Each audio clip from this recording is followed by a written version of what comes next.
Yo, what's up, Motopits TV, no? Bali, tuturuan ko kayo magtanggal ng front fender na itong click kasi installan natin siya na itong lowered fender. Gagamit tayo na itong lowered fender para mababa ko rin siya, no? Bali, pag backlash lang ng front fender, ituturo ko ngayon sa inyo. And sa isang video is itong pagkabit na itong lowered fender bracket, no? Bibigay ko na lang yung link sa inyo. Bali, gamit lang tayo ng 14 dito sa kabila, and dito sa kabila is 18. Ito 14 tong close socket wrench natin, no. Kontrahan yung dalawa, guys, no.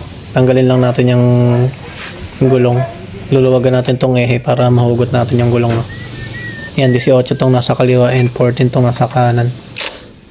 Pwede kayong gumamit ng katalan, no, basta kahit anong adjustable. Basta makontra niya lang yung kabilang ikot. Ayan. Maluwag na yan, guys. Pihitin lang ulit natin pa counterclockwise para matanggal yung nut. Yan, gamayin natin pag maluwag na, no.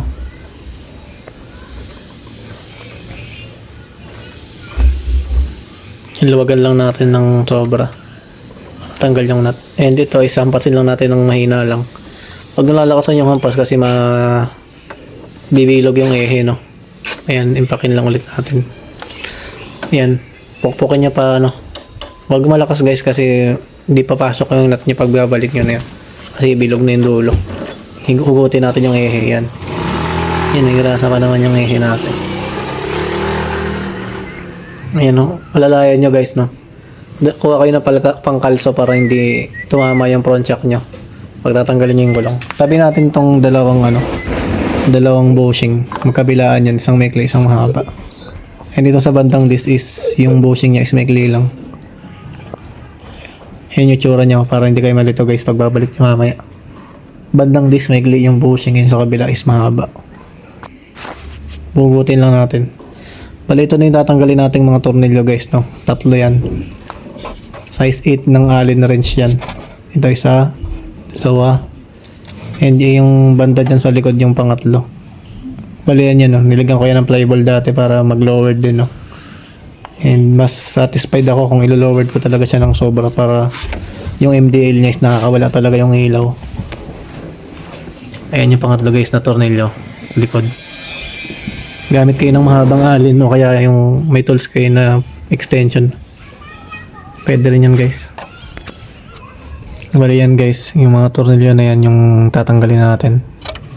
Itong allen wrench na ipapasok natin dyan. Ito gamit ko yung adjustable na yung all around. Nilagyan ko lang na extension para mas madali natin siyang luwagan. Kasi yung maikli, tumatama yung kamay ko. Yan, luwagan nyo lang ng pa-counterclockwise. Hindi naman siya na stack up kasi nakakalas naman natin lagi yan. Yan, bali tanggal na rin yung likod, no. Nakalas na natin yung front fender. Ayan yung mga tornilyo niya, guys. So tatlo yan na mahaba, no. Saglit lang naman kalasin yan, hindi na kayo mag-aksaya ng 5 minutes dyan. Ayan, hilain nyo lang siya palabas. Hilain nyo lang palabas and matatanggal nyo na yan. Yan, huwag nyo nakalimutan mag-like and subscribe, guys, kung nagustuhan nyo yung video.